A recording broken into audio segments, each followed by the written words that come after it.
मृत्यूचं नाव ऐकताच आपल्या हृदयाची धडधड वाढते का? हृदयाचे ठोके वाढतात का? तुमचं मन चलबिचल होत आहे का? किंवा रात्रीची झोप तुमची गेली आहे का, उडाली आहे का? आणि जर असं असेल तर हा व्हिडिओ तुमच्यासाठीच आहे. मित्रांनो, मृत्यूपेक्षा मृत्यू ह्या नावाचीच आपल्याला जास्त भीती असते. खरं तर या जगामध्ये एकमेव गोष्ट जी आहे, जी सत्य आहे आणि जी घडणारच आहे, आणि ती गोष्ट म्हणजे आपला मृत्यू. जी गोष्ट अटल आहे त्या गोष्टीला जगामध्ये कुठल्याही व्यक्तीसाठी कुठलाही एक्सक्यूज नाही आहे. आतापर्यंत अनेक देव, संत, महात्म्य किंवा मोठे व्यक्ती असतील, टाटा असतील, बिर्ला असतील, अंबानी असतील, ह्या कुठल्याही व्यक्तीला मृत्यू टळलेला नाही आहे किंवा टाळता आलेला नाही आहे. तर सगळ्यात महत्त्वाची गोष्ट म्हणजे काय, तर माणसाला मृत्यूची भीती का वाटते, ही कारणं शोधणं गरजेचं आहे. तर पहिलं कारण म्हणजे माणसाला भीती ही मृत्यूची नसून मृत्यूच्या कल्पनेचीच जास्त वाटते. कारण आपल्या अनेक ठिकाणी, अनेक गोष्टींमध्ये, अनेक शास्त्रांमध्ये, अनेक ठिकाणी असं सांगितलं आहे की मृत्यू म्हणजे असा, मृत्यू म्हणजे अगदी 100 विंचू चावल्यावर जेवढं वेदना होतात तेवढा मृत्यू हा खतरनाक असतो, किंवा मृत्यू म्हणजे अमुक, मृत्यू म्हणजे टमुक. अशा अनेक वेगवेगळ्या कल्पना आपल्याकडे ह्या प्रचलित आहेत. मित्रांनो, मी 25 वर्षापेक्षा जास्त काळ मेडिकल फील्डमध्ये काम केलं आहे.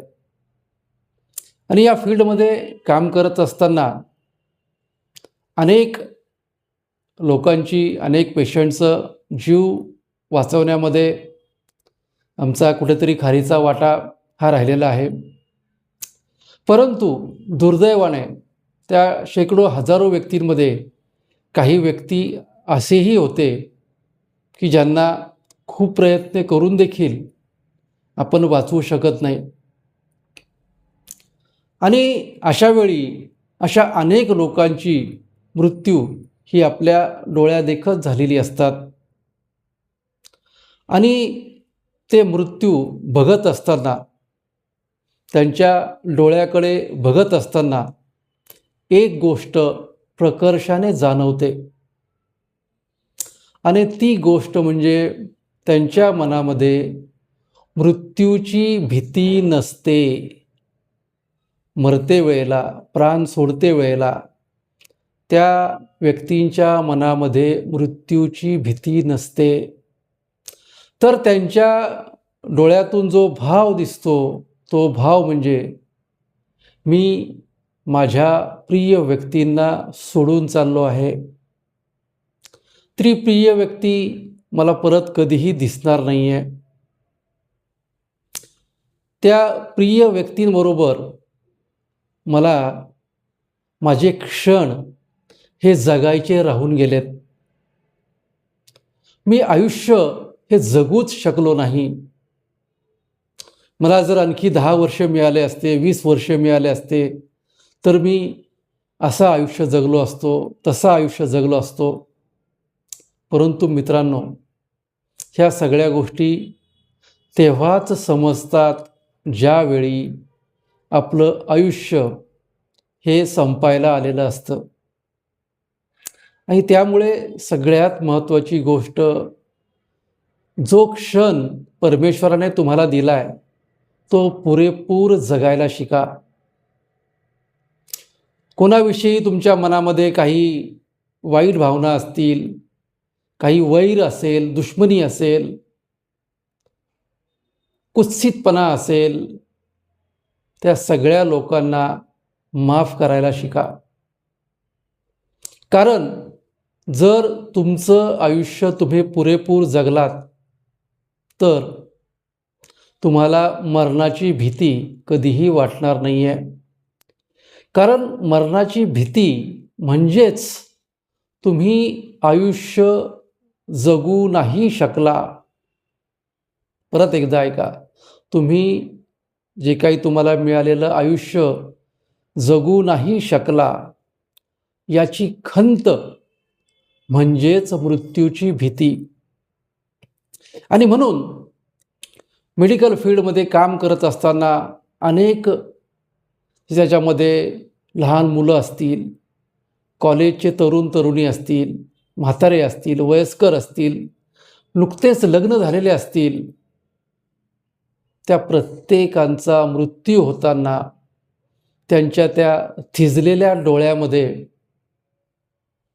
जो काही भाव दिसतो तो भाव म्हणजे त्यांना मृत्यूचं भय नसतं, तर त्यांना एकच रुखरुख लागून गेलेली असते. त्यांच्या मनामध्ये एकच जी गोष्ट त्यांच्याकडनं राहून गेलेली असते आणि ती गोष्ट म्हणजे त्यांनी जेवढं आयुष्य होतं तेवढं व्यवस्थितपणे ते जगले नव्हते. आणि त्याची खंत त्यावेळी त्यांच्या मनामध्ये असते. आणि म्हणून मृत्यू हा काही खूप वेदनादायक नसतो. मृत्यू हा काही अगदी 100 विंचू चावल्याप्रमाणे नसतो.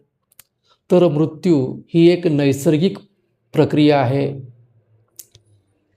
ज्याप्रमाणे आपण एखाद्या भाड्याच्या घरामध्ये राहतो, ते घर कितीही चांगलं असलं, कितीही एअर कंडिशन्ड असलं, निसर्गाच्या सानिध्यात असलं, एखाद्या तलावाच्या ठिकाणी असलं, नदीच्या काठी असलं, तरी देखील ते भाड्याचं घर आपल्याला सोडावंच लागतं. परंतु जोपर्यंत आपण त्या भाड्याच्या घरात राहतो, किरायाच्या घरात राहतो, तोपर्यंत त्या घराचा आपण पुरेपूर वापर करून घेतला पाहिजे. आणि त्याचप्रमाणे परमेश्वराने आपल्याला जे आयुष्य दिलं आहे ते आयुष्य आपण पुरेपूर जगलं पाहिजे. व्यवस्थितपणे प्रत्येकाशी चांगलं बोला, चांगलं वागा. तुम्हाला खूप फिरावंसं वाटतंय, छान फिरून या.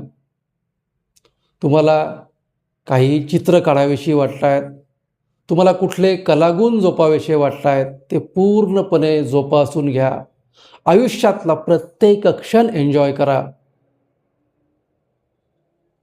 आजपासून तुम्हाला गाणं गावंसं वाटतं आहे, तुम्हाला कुठल्या एखाद्या हिमालयावर जावंसं वाटतं आहे, तीर्थक्षेत्रावर जावंसं वाटतं आहे, कुठल्या रमणीय ठिकाणी जावंसं वाटतं आहे, ती प्रत्येक गोष्ट करून घ्या. तुमच्या पत्नीशी, मुलाशी, आईशी, बाबांशी, भावाशी, बहिणीशी, शेजाऱ्यांशी, मित्रांशी, तुमच्या कलीगबरोबर, प्रत्येकाबरोबर तुमचे संबंध चांगले ठेवा. कारण आपण गेल्यानंतर आपलं नाव, आपले गुण हेच ह्या जगामध्ये राहणार आहेत. आणि सगळ्यात महत्त्वाची गोष्ट म्हणजे तुम्ही म्हणजे तुमचं शरीर नाही, तर जगातली प्रत्येक गोष्ट ही एनर्जीपासून बनलेली आहे, एका फ्रिक्वेन्सीपासून बनलेली आहे. आणि ती एनर्जी किंवा ती फ्रिक्वेन्सी ही कधीही नष्ट होत नसते. त्याचं फक्त रूपांतर होतं ह्या शरीरामधून दुसऱ्या शरीरामध्ये, याचं फक्त रूपांतर होत असतं.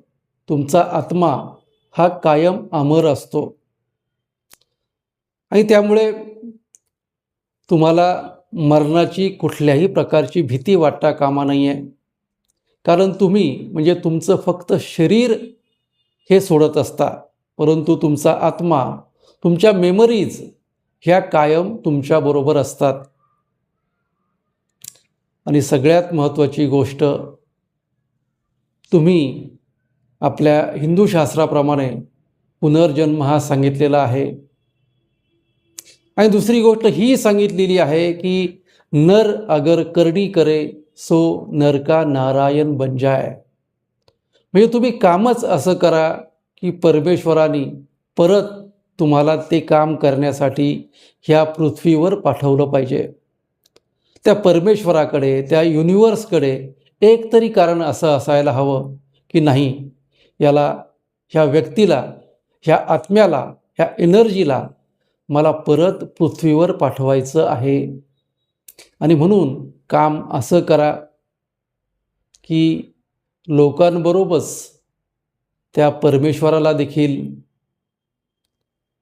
तुम्हाला पृथ्वीवर परत पाठवावं असं वाटलं पाहिजे. आणि लोकांना देखील तुम्ही परत पृथ्वीवर यावं, कुठल्या ना कुठल्या रूपात यावं असं वाटलं पाहिजे. आणि म्हणून मित्रांनो, मृत्यू हा खूप साधा सरळ आहे. ते एक आपल्या आयुष्यातलं अंतिम सत्य आहे.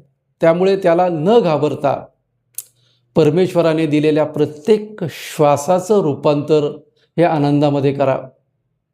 प्रत्येक श्वास, प्रत्येक क्षण एन्जॉय करा. प्रत्येकाशी प्रेमाने वागा, प्रत्येकाशी प्रेमाने बोला. आजचं काम कधीही उद्यावर ढकलू नका. आजचं काम आजच करा. चांगलं सोशल वर्क करा. परमेश्वराच्या चरणी श्रद्धा ठेवा. कारण नामस्मरण आणि परमेश्वरावरील श्रद्धा, मग तुम्ही कुठल्याही परमेश्वराला मानत असाल, तुम्ही कुठल्याही जातीचे असाल, पंथाचे असाल, विचाराचे असाल, तर प्रत्येक जातीमध्ये, प्रत्येक पंथामध्ये, प्रत्येक विचारांमध्ये तो परमेश्वर आहे. आणि त्या परमेश्वराची श्रद्धा जर तुमच्या मनामध्ये असेल, त्या परमेश्वराबद्दलची, त्या संतांबरोबरची श्रद्धा तुमच्या मनामध्ये असेल, तर तुम्हाला त्या मरणाची भीती कधीही वाटणार नाही. कारण तो परमेश्वर, ते साधू, संत, महात्मे, स्वामी असतील, दत्तात्रय असतील, साईनाथ महाराज असतील, गजानन महाराज असतील, शिवशंभो असतील, महाकाल असतील, तुम्ही ज्या कुठल्या दैवतावर विश्वास ठेवता, ते दैवत मृत्यूनंतर देखील तुमच्याबरोबर असणार आहे आणि तुम्हाला ते व्यवस्थितपणे मार्गदर्शन करणार आहेत.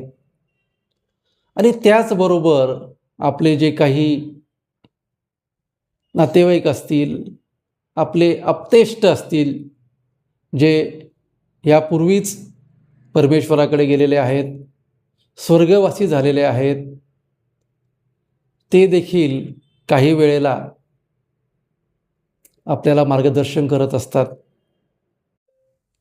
हा व्हिडिओ तुम्हाला जर आवडला असेल तर नक्की लाईक करा, शेअर करा, कॉमेंट्स करा. तुमचे काही प्रश्न असतील ते प्रश्न मला तुम्ही विचारू शकता, कमेंट करू शकता. किंवा ह्या विषयावर काही तुम्हाला मार्गदर्शन हवं असेल तर तुम्ही या व्हिडिओच्या डिस्क्रिप्शनमध्ये माझा मोबाईल नंबर आहे, त्यावर व्हॉट्सॲप करू शकता. मी तुम्हाला शक्य होईल तेवढं मार्गदर्शन नक्की करेल. धन्यवाद.